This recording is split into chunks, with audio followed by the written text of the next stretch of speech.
In the ongoing drama of evolution, species come and go. They live, they compete, they die out. Extinction is the termination of a species. We can think of a species having a birth date, it lives for a while, it goes extinct and it dies out. 95 to 99% of all species that have ever been on the planet have gone extinct.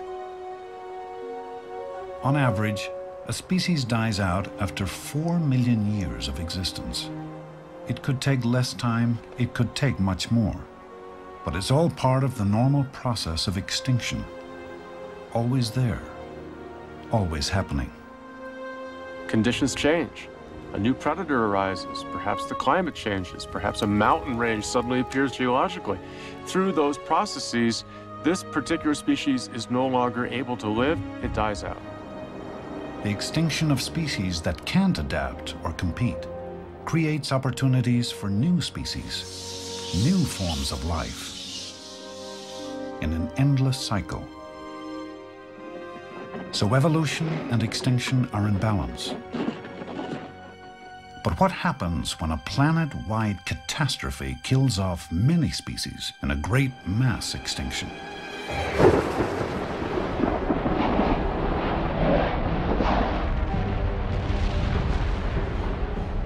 The game of evolution has changed its rules a little bit when one of these massive extinction events takes place. Suddenly, you've leveled the playing field. It was a level playing field that made our very existence possible after a mass extinction 65 million years ago. Now it's we who may be causing a new one, but this time we may not be as lucky as we face evolution's severest test.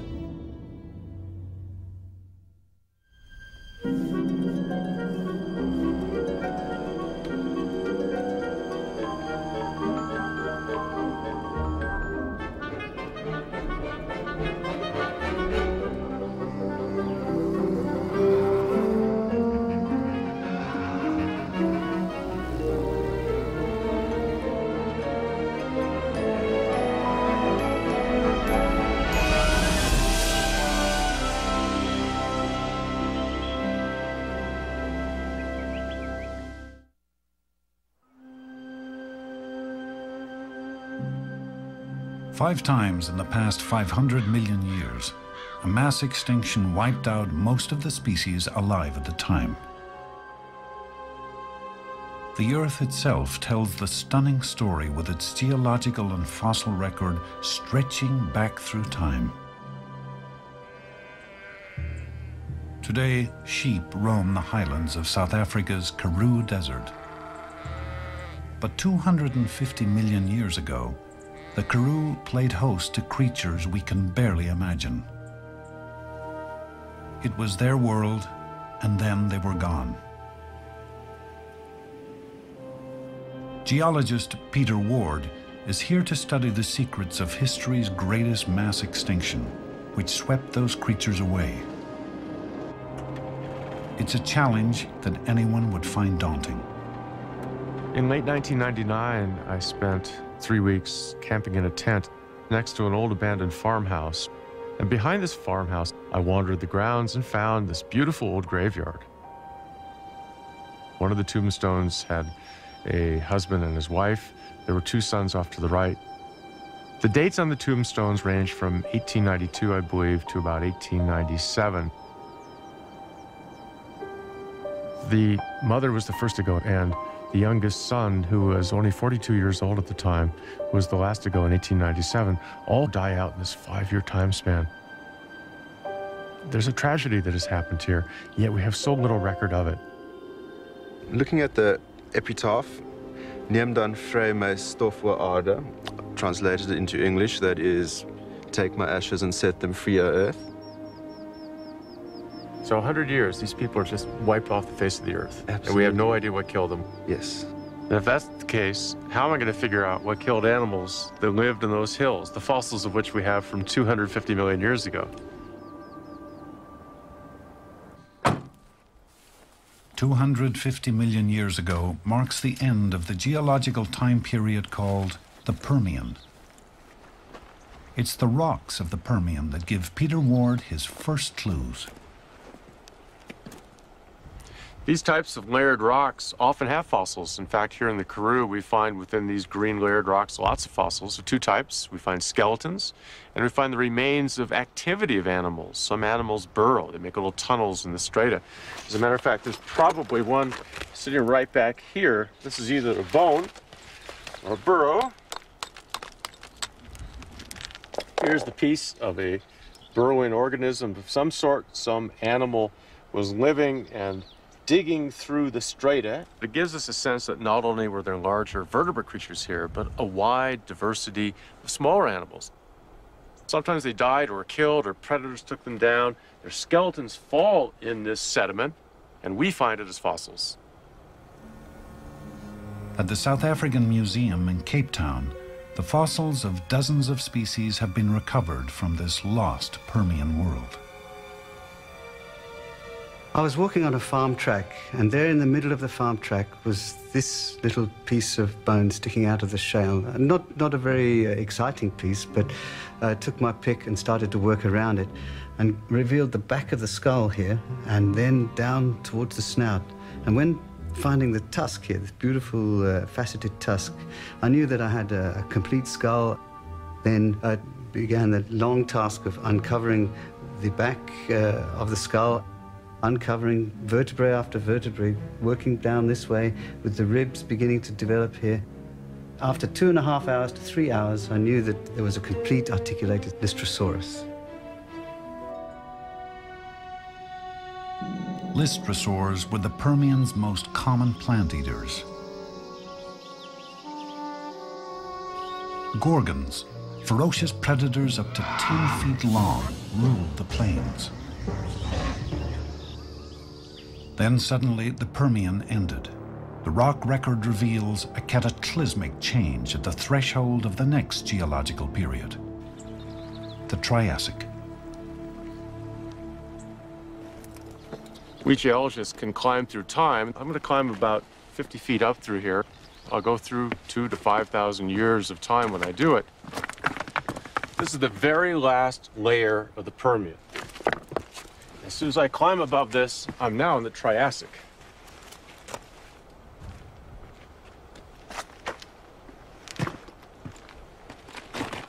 We're sitting in the very bottom beds of the Triassic. In these beds, we have no fossils whatsoever. All the Permian creatures that we saw right down there have disappeared entirely.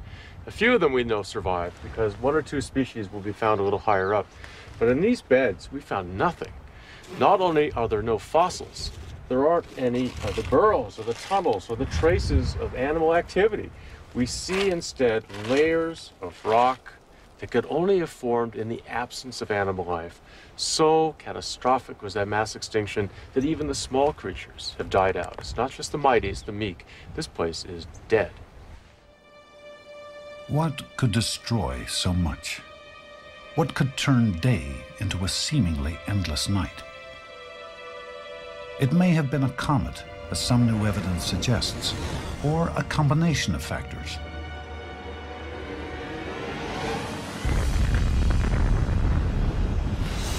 Sea levels dropped.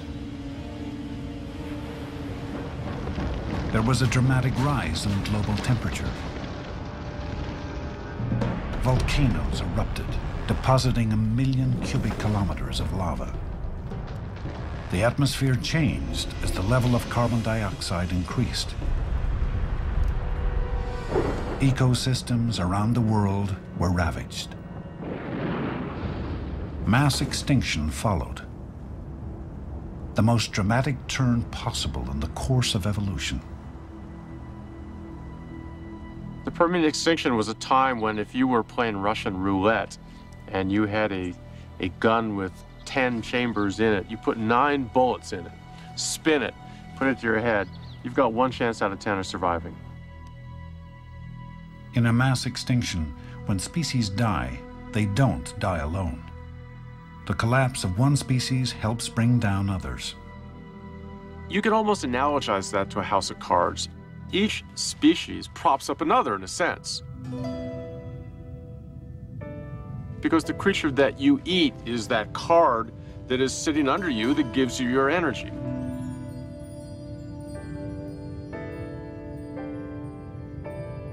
Now let's pretend that we start kicking out card after card after card, and that's what a mass extinction does, isn't it? It starts knocking out a species here, knocks out a species there, but pretty soon, lots of species are gone. And it's not just the disappearance of species now, the whole house of cards falls down.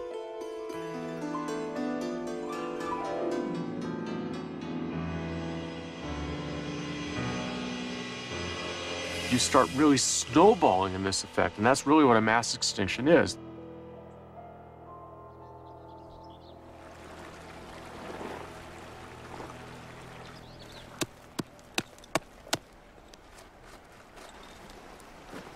The rocks tell the extraordinary story of what happened next.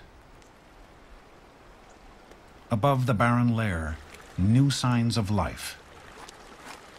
We know that very few animals that were present prior to the extinction here survived it.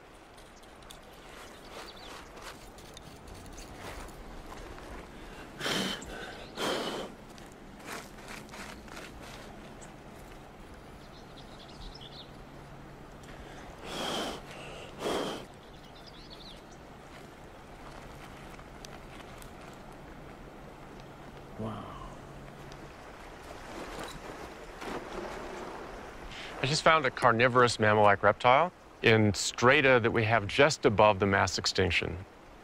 This is a creature that has survived it.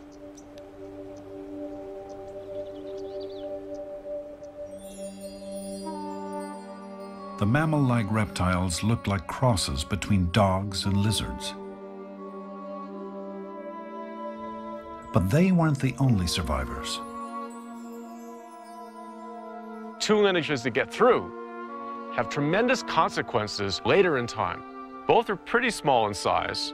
They start evolving because the world is empty, and empty worlds really begat a tremendous amount of evolutionary diversifications. Evidence of what was to come is in one of the best fossil collections of post-extinction survivors gathered by a single family over 3 generations. Of all the skulls in this museum, this is my favorite. This creature leads to the dinosaurs. At the same time that it exists in the earliest Triassic period, right after the mass extinction, we find a second small carnivore, very different. This little skull is the species that leads to us. Two of these predators, the small mammal, the larger reptilian creature that becomes the dinosaurs, really duke it out in head-to-head competition. In the Triassic period, there's a clear winner, the dinosaurs. It took around 20 million years for the first dinosaurs to evolve, on their way to the giant creatures we think of today.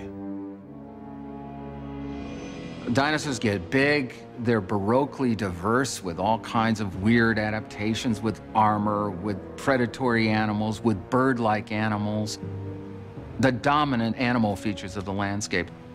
Mammals just scurry around in the shadows. They're small, shrew-like or rat-like in many ways. They look like some of the least dramatic things we have today.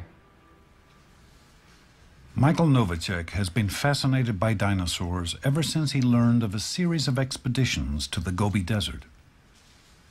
My personal history with the Gobi started a long time ago. I was 7 years old. There was this very dramatic explorer, Chapman Andrews, who wanted to go to Central Asia to look for early humans and ended up finding a lot of dinosaurs. He wrote books about it, and kids loved those books, and I was one of those kids. In the 1930s, Roy Chapman Andrews made several trips to the Gobi.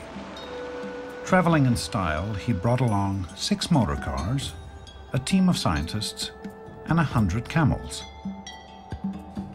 He didn't find evidence of early humans, but he did find something far more ancient. Buried in the sandstone were 80-million-year-old dinosaur bones and eggs, and fossils of tiny mammals. Mammals were part of the dramatic finds that the Andrews expedition uncovered. They weren't the biggest things. A lot of these mammals are little nugget-sized creatures. But they were very, very important to science because at that time, we knew virtually nothing about mammals that old. Mammals so old that they lived alongside of the dinosaurs nearly 100 million years ago. The Gobi Desert is one of the most isolated places in the world. When China reopened it to foreign scientists more than a decade ago, they flooded in. Most, including members of Novacek's team, were looking for dinosaur fossils. The desert had what they wanted. More of those extremely rare dinosaur eggs. But this time, Novacek was after something even rarer. We were actually heading a little west, but en route, our gas tanker got stuck, and so we had to dig it out. And as the truck was being excavated, a few of us took a couple jeeps up to a little hill. And there I saw a mammal skull just lying on the ground. And about every 15 minutes, it seemed, someone said, "I got a mammal." And then I'd say, "I got one too." We had about 50 mammal skulls by lunchtime. We had already matched the amount that's been recovered from the Gobi entirely over a period of 7 decades.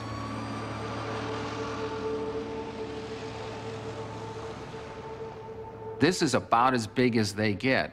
This is the skull, and you can see the front teeth here.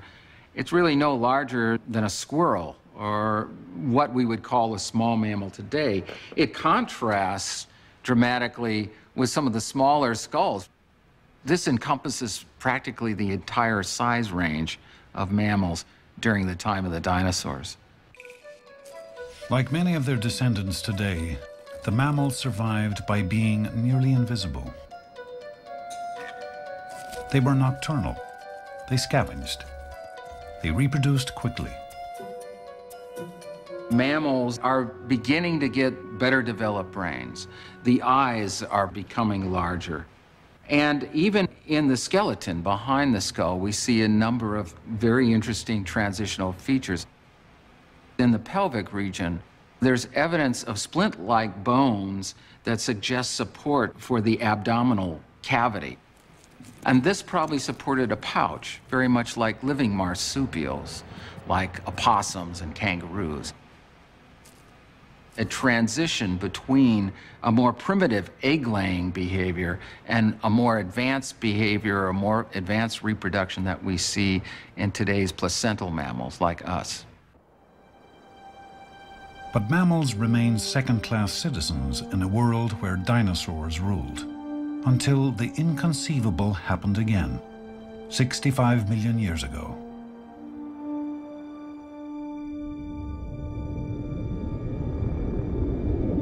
It's thought that an asteroid larger than Mount Everest reached the Earth traveling 25,000 miles per hour. The mammals were used to avoiding dinosaurs. But an asteroid was something else entirely.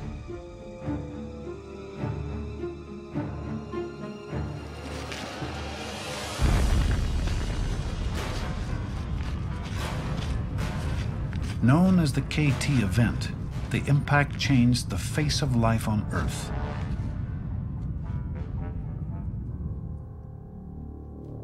The small mammals survived, but in a landscape of death and destruction.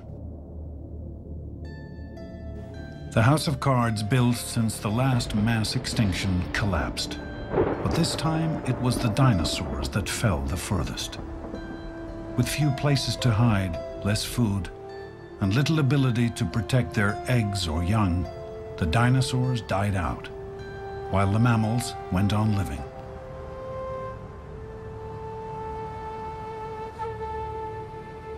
Mammals that survive this event stay small, maybe for a couple million years. They start to get slightly larger and diversify. We have a sort of a lag effect with this KT event, a recovery of perhaps the ecosystem, and then the mammals really take off. Mass extinction had provided an unexpected opportunity.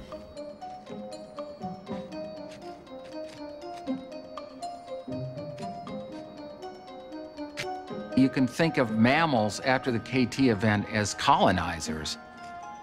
They first landed and made a toehold on a new land where there are lots of tremendous advantages to them, and they're not competing with these large, big, plant-eating or meat-eating dinosaurs. They spread out to all parts of the world. They competed and diversified until most of the largest animals on Earth were mammals.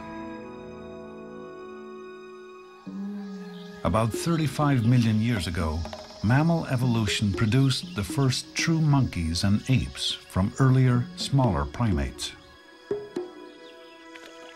Then, generation after generation, the process of adaptation and change, of evolution, continued. Around 5 to 6 million years ago in Africa, the first human-like primates emerged. Some of their descendants would play an unprecedented role in evolution's future. They left their bones on the valley floor, in caves and on lake beds. They began to walk upright. They left their footprints in volcanic ash that hardened. One lineage branched. Some species went extinct, while others evolved into the ancestors of modern humans.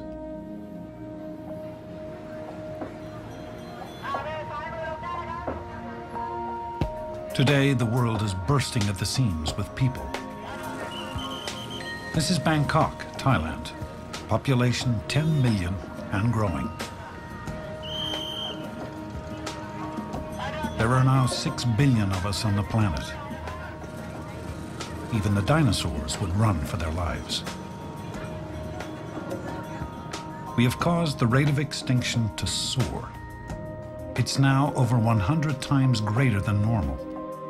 Many scientists worry that we are the new asteroid, bringing about the 6th great mass extinction on Earth.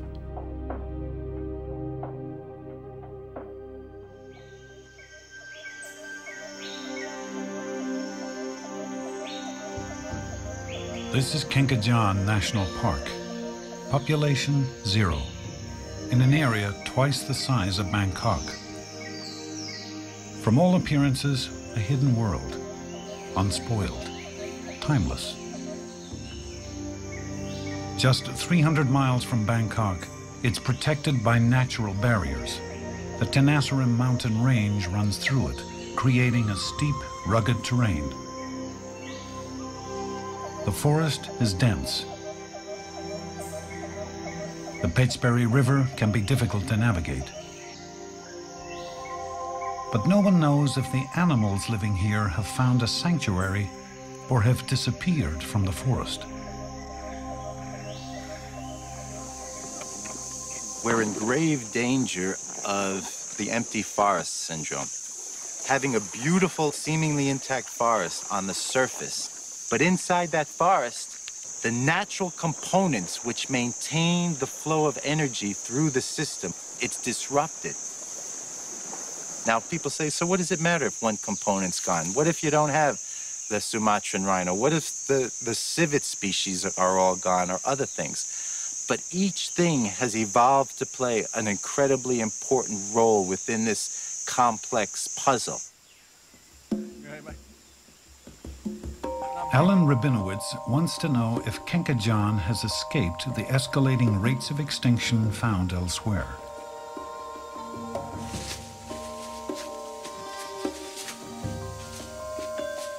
So he and his colleague, Tony Lynham, collect data on the actual number of animals living in the park, especially the carnivores.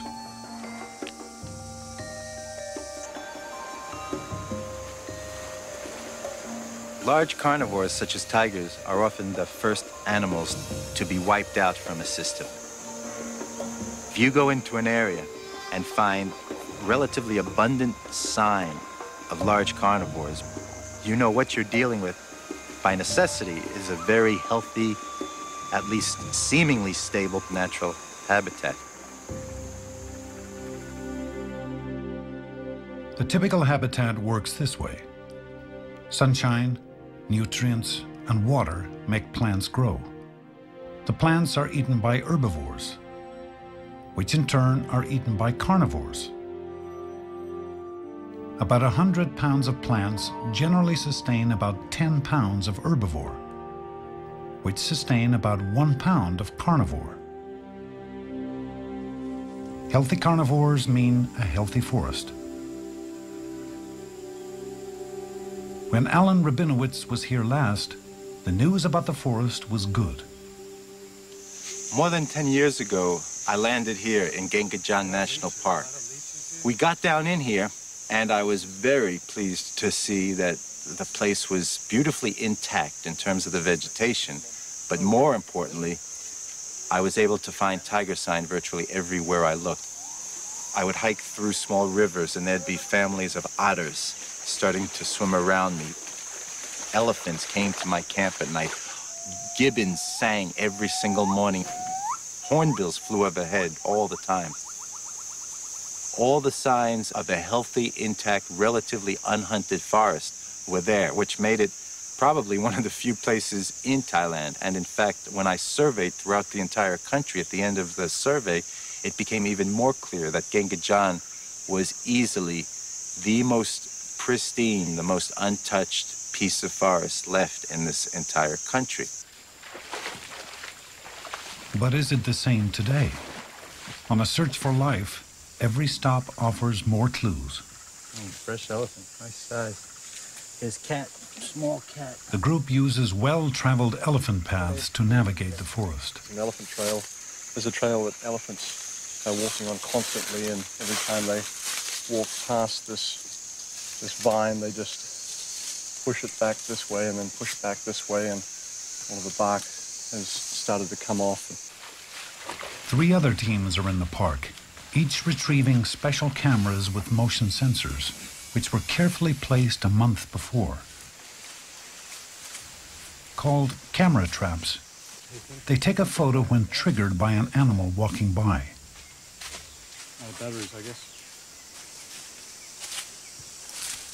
The camera's taken a whole roll of film and it's rewound, so there's 36 shots taken. What the camera traps will help us do is start wrapping some numbers around these things, helping us quantify.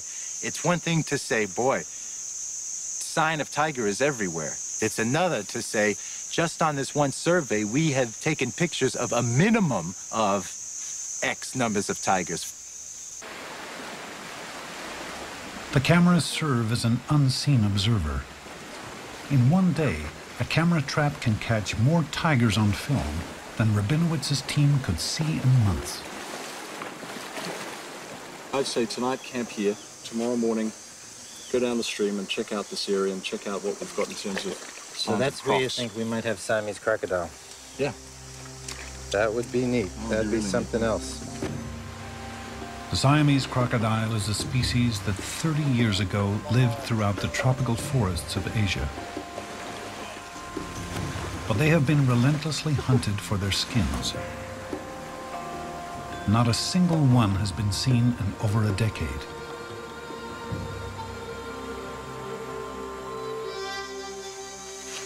Is this it, Tony? These are some fresh ones, right?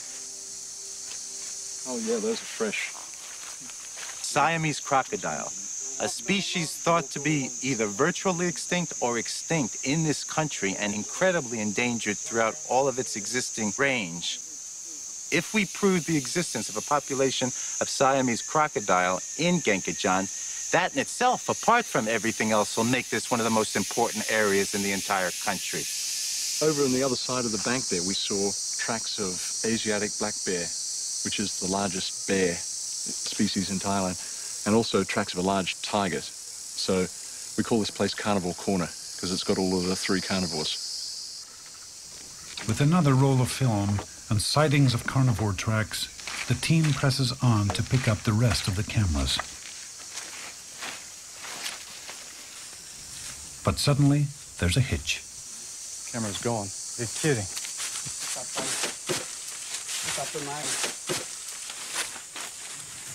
The camera's gone. Who the hell is this? Somebody stole it. Damn it, somebody stole it. Yeah, you can see it's been cut. It's been cut right here. Somebody's come in and cut the bamboo and taken the trap. It could mean we have a thieving problem, or it could mean that this area is being more hunted than we think it's being hunted.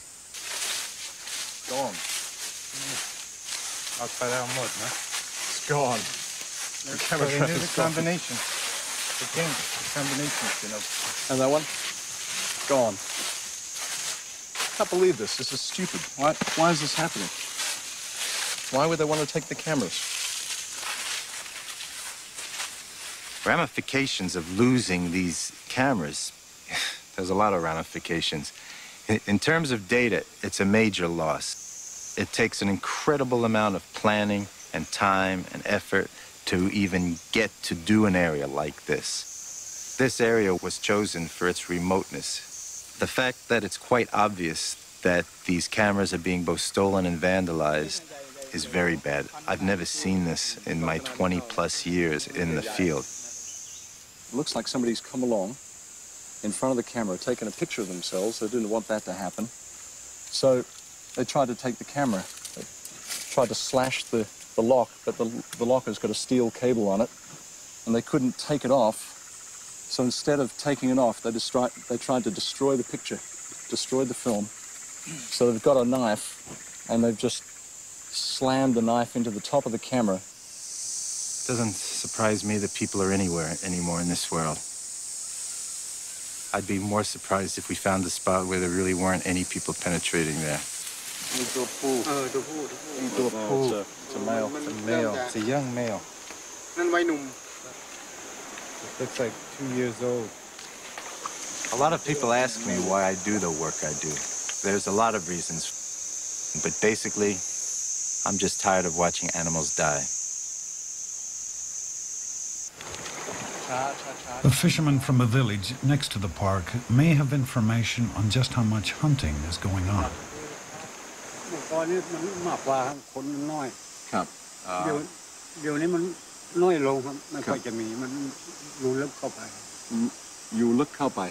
So now there are fewer tigers than before because there are more people here, and the tigers are found further into the forest.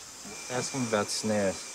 แล้วลุงรู้จักคนที่ขึ้นไปหาสัตว์ดักสัตว์ไหมครับ ไม่มี Says that they don't use snares, that they don't hunt, that there's no hunting. It's probably the truth is somewhere a little probably in between.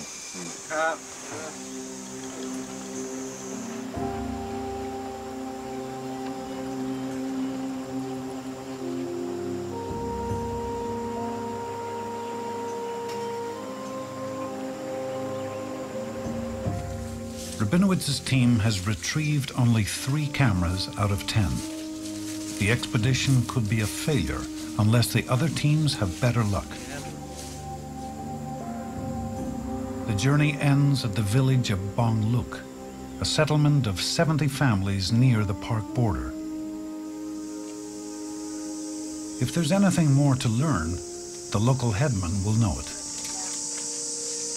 Ask him if he's ever seen this animal. Does he know what this animal is?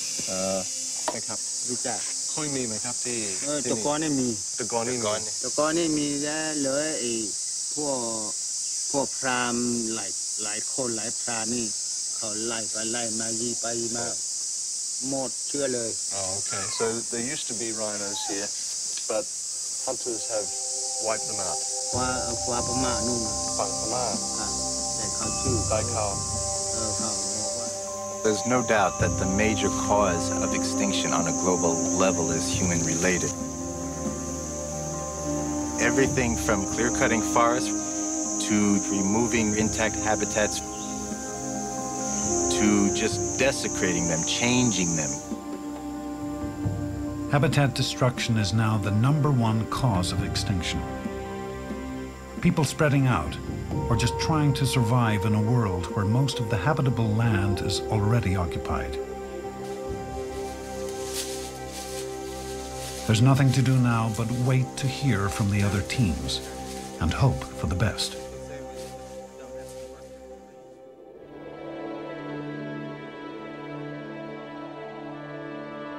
Thailand isn't alone. Hawaii is another once isolated place.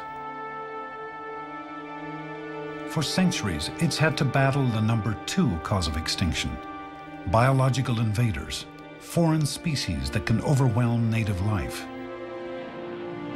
Born of lava from undersea volcanoes, the Hawaiian Islands were barren at first, and every species was an invader.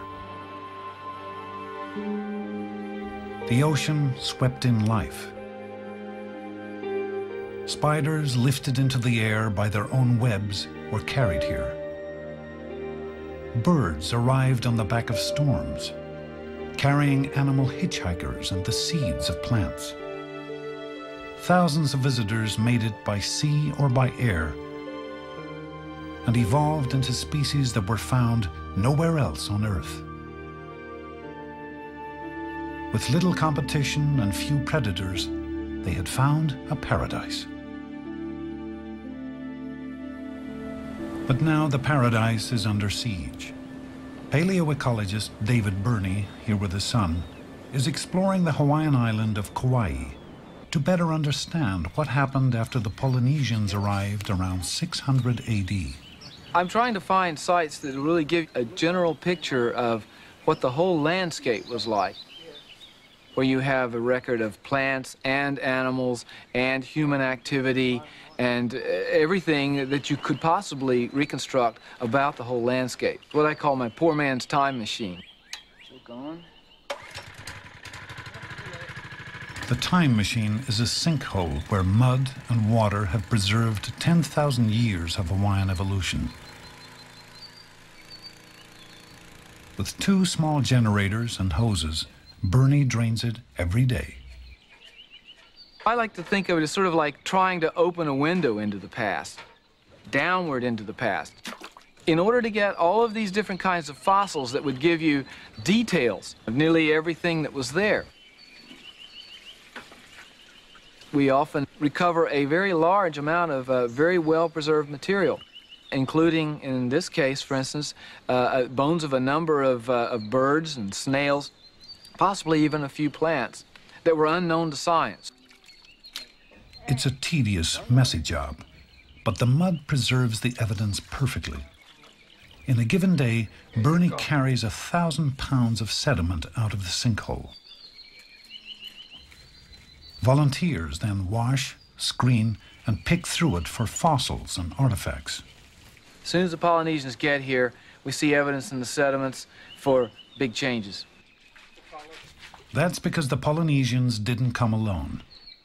They brought with them biological invaders, plants, dogs, pigs, rats, new predators that fed on and displaced Hawaii's native species. Ah, there's one of our culprits. Jawbone of the Pacific rat, probably about 1,000 years old. Once we start finding these, a lot of the native species start rapidly disappearing. The sediment tells the tale. Over the ensuing 1,000 years or so, the human population grows. You know, at first we were talking about a relatively small number of people who came in outrigger canoes. Couldn't have been that many. But over time, the population on this island in prehistoric times built up to probably something like the population of the island today. There were a lot of people here. People have a big job transforming the landscape, cutting down trees, burning off the grasslands and the brushlands. And as a result of these impacts, then smaller creatures began to go extinct. At the time that Captain Cook arrived, the wave of biological invasions really crested. Suddenly there are all these goat bones and goat teeth in that layer. Suddenly there's a lot fewer birds and trees around. The Polynesians brought only a small number of species with them. Europeans have brought hundreds and hundreds of species. We're now to the point where there are about 1,000 native species of plants in the Hawaiian Islands and over 1,000 naturalized invasive species, things that have been introduced by people. The evolution has now entered a new mode. Something new altogether is happening, and it has to do with what humans do to the evolutionary process.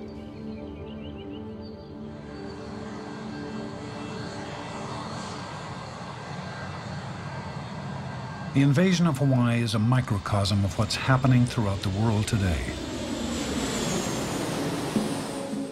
At any moment, 100,000 people are suspended in planes over the Atlantic Ocean, traveling from one continent to another. Cargo is sent to the furthest corners of the Earth in a matter of days or even hours. And with it comes other, smaller passengers who are not going to get back on the plane and go home. In ships, ballast water is taken up in one port and discharged in another. With it comes invasive species like the Zebra Mussel, which arrived in the United States in 1988. Quick to reproduce, these 2-inch-long mollusks encrust spawning grounds, clog water pipes, and consume plankton, which native fish and mussels need to survive. In the past decade, the US government has spent $4 billion trying to control them. Many animals and plants that find their way in can easily adapt to new environments and flourish. Some of them don't cause problems, but there are others we'd rather were not so good at sneaking in. In our new interconnected world, the invasive species we carry with us are dramatically increasing the rate of extinction of native life. Some of these animals were brought in by private individuals as pets. Some were brought in either for resale as far as food products. And some of these actually stowed away on some of our aircrafts and ships that arrived here in Hawaii. The brown tree snake is one of them. Originally from New Guinea, it can grow up to 11 feet long. During World War II, the snakes began to climb the landing gear of planes and curl up in the wheel housings, or hitchhike rides on cargo ships. When they arrived in Guam, the snakes would slither off and head for the jungle. Then they would climb trees in search of food. The eggs of the native birds were easy targets, and 9 of Guam's 11 forest bird species were driven to extinction. Hawaii's Department of Agriculture now has to use trained beagles to sniff out the snakes. Where is it? Down. This time, it's a test for training. But the next time, it will be for real. Good girl. The last brown tree snake that showed up here was found in the wheel well of a continental Micronesia 747 aircraft that arrived the day before from Guam. It does show that the snakes are getting up there. The main word for the Hawaii Department of Agriculture is that the brown tree snake becomes established in Hawaii. Hawaii leads the nation in the amount of endangered species. Okay? Many of those species are birds. Okay? If Hawaii loses our native birds, we also lose a lot of our native plants. And the whole ecosystem in Hawaii will be affected forever. And the paradise we know might not be around in years to come.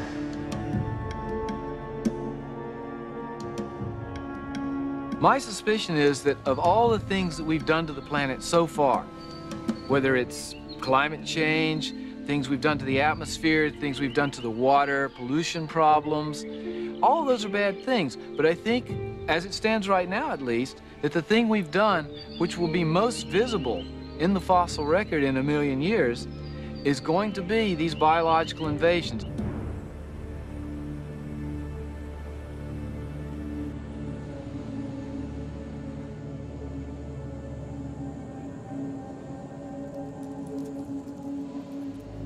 Scientists have a term for biological invaders. They call them weed species. Like weeds, they survive and adapt almost anywhere and push out the native competition. They are the ultimate survivors. There's quite a bit of speculation and theorizing about why invaders seem to be so successful in moving into a new area. The animals that tend to invade are more mobile, maybe more adaptive to more general changes in habitats, more flexible with environmental change. That confers some kind of competitive advantage. Of all the weed species on Earth, we are the most mobile, the most adaptable, and the most flexible by far. The good news is, we'll probably be around for a long time. The bad news is, the world around us may be very different. As the rate of extinction accelerates, every species that disappears leaves one less to prop up others. So the question is, in our own modern world, with our own house of cards, how close are we to that whole edifice coming down? Have we reached that threshold?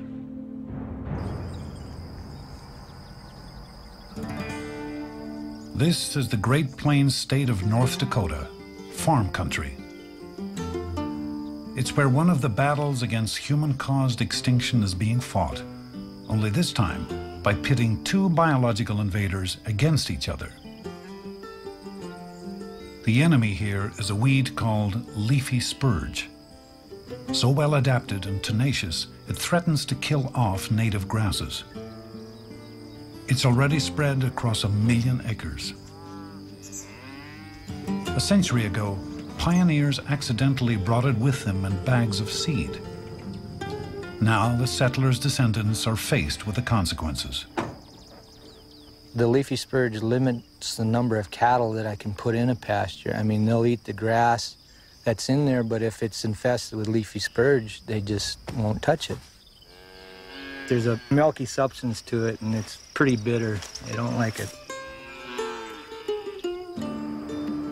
Cy Kittleson's great-grandfather homesteaded the land. Today, Cy and his father own 4,000 acres. The weed covers over 1/3 of their ranch. They have tried spraying it with a weed killer, but leafy spurge is not easily beaten. I look at it as cancer to the land, and it makes the land just totally useless. The chemicals cost between $90 and $100 a gallon, and it takes about a gallon to cover 1 acre of land. And so that's $100 an acre, and that's not counting your time. And that's about all the land is worth. How many acres would that cover? Chuck Weiser, the local bank's agricultural loan officer, understands the financial toll of a biological invasion. You know exactly what that is. He has battled leafy spurge in one way or another for 25 years.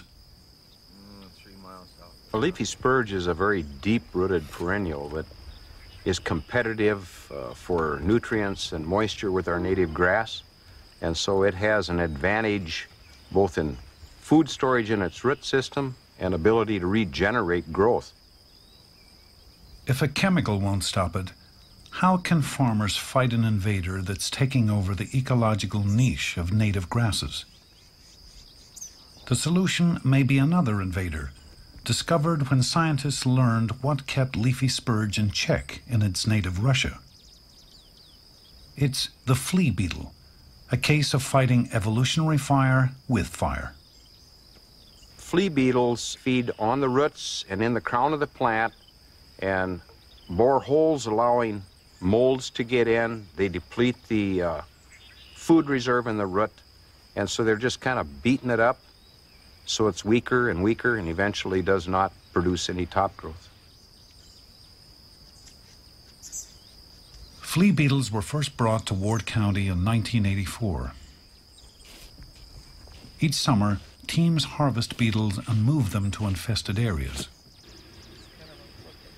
The beetles reproduce so rapidly that a release of 100 in 1 year yields a harvest of 2 million the next. They get their money's worth.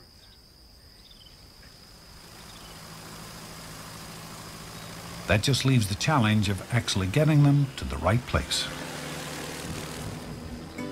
We found that on the large infestations of spurge in really rough country that's hard to get into, we can put out more beetles faster using a light airplane than any other method.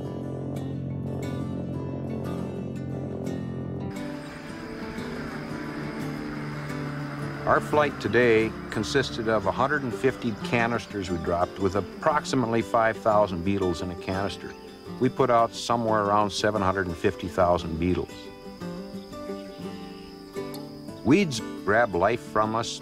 If we don't do something, we'll be taken over by them. It started out small, and now every spring now I go out and harvest these bugs and spread them around, and I can really see some good results with it now. It's going to take a while. It's going to take a long time, but I can see the results. The story of Si's farm is a story of hope. It means that we can do more than just watch native species go extinct. We can fight back, but that requires information we may not have.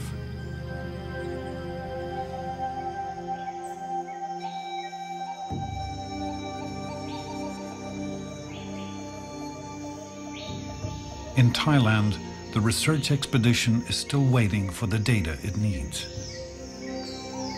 Will the scientists discover that it's already too late for Kinkajon? Has it become an empty forest?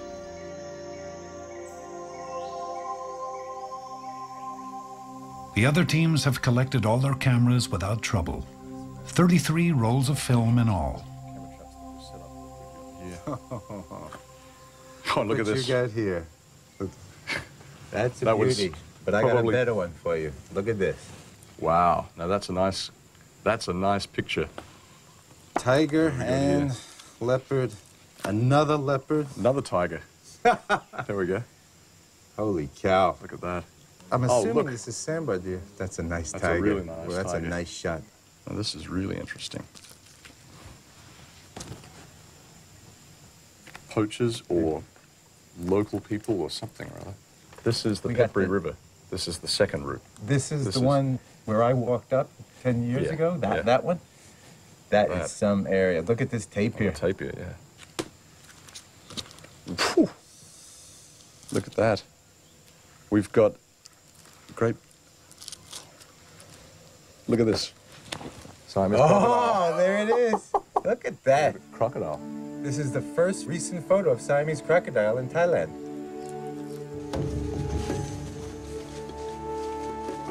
While we were sleeping, while we were walking, while we were swimming in the river, all these animals were wandering around us. The tigers were walking around us, the leopards. The Siamese crocodile might have been in the water at another part of the stream at the same time we were jumping in and cooling off. It was definitely near us when we were standing on its beach. I know the tigers heard us. Probably several saw us. I know that the elephants froze there in the forest and we went by as if, wow, what a neat forest.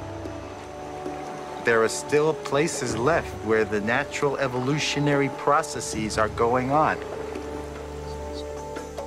Most of my career involves documenting species on the verge of extinction. But every now and then, you get a place like this, and you say, it's not lost yet. It's not gone yet. Really? That close? Knowledge is definitely our greatest tool against extinction. There's no doubt about it.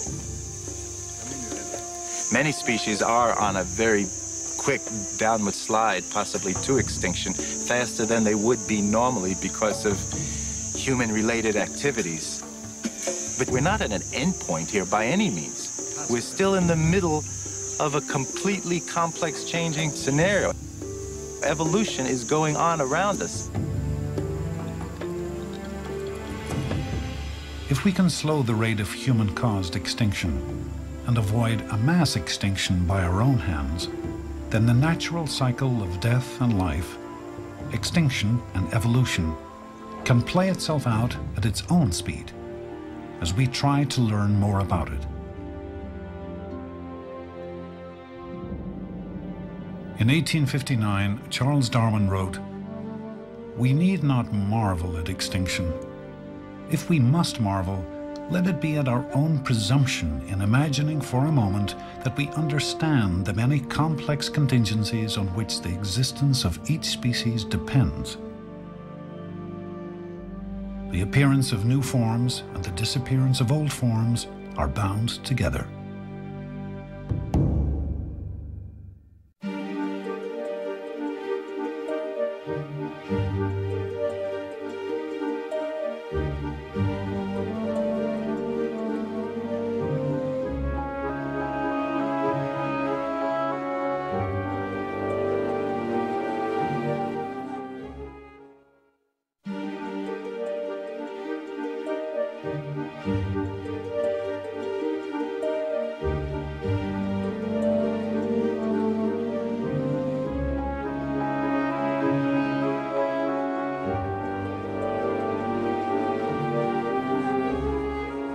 Continue the journey into where we're from and where we're going at the Evolution website. Visit www.pbs.org.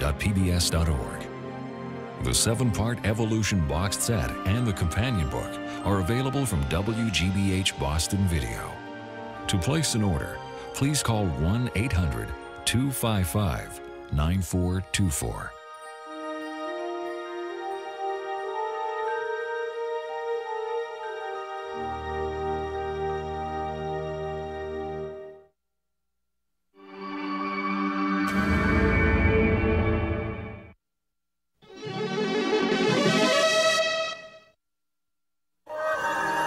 This is PBS.